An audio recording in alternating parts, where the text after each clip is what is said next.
ये एनसीईआरटी के कुछ पॉइंट्स हैं जिनको आपको पता हो। पार्ट 1 पीपीएम तक प्रेजेंट है, तो वो क्या प्रिवेंट करता है, टू लिखा है ना, वो एक्सेप्ट करना पड़ता है। एनटीए को भी एक्सेप्ट करना पड़ा था।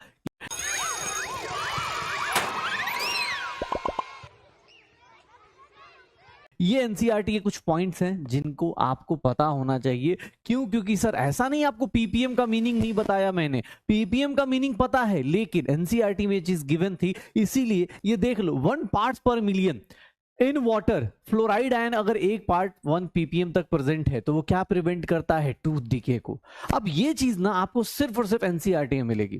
ध्यान सुनिएगा, ये देखिएगा, वाइल अगर 1.5 हो जाए तो वो क्या करने वाला, हायर कॉन्सेंट्रेशन फ्लोराइड आयन का क्या हो जाता है सर, पॉइजनस भी हो जाता है। ये आपको एनसीईआरटी में मिल जाएगा। अब ये एग्जांपल्स एनसीईआरटी में है तो कभी भी आपके एग्जाम हॉल में आ सकते हैं, इसीलिए मैंने बोला था पढ़ना है, इसीलिए मैंने आपको बोला था पढ़ने के लिए।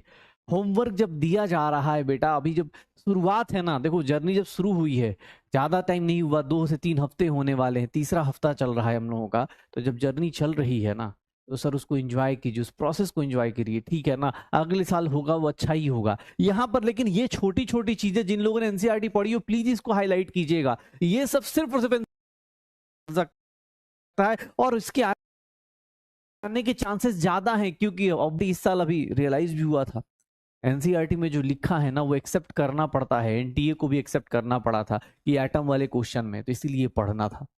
ये देखिएगा, इंट्रावेनस इंजेक्शंस, आईवी इंजेक्शन, जब डॉक्टर बनेंगे तो आपको पता चलेगा। एक इंट्रावेनस इंजेक्शंस होते हैं, they are always dissolved in water containing salt at a particle. मतलब ये हमेशा ये छोटी छोटी वर्ड्स किए जाते हैं ताकि वो क्या हो जाए, ब्लड प्लाज्मा कॉन्सेंट्रेशन के बराबर हो जाए।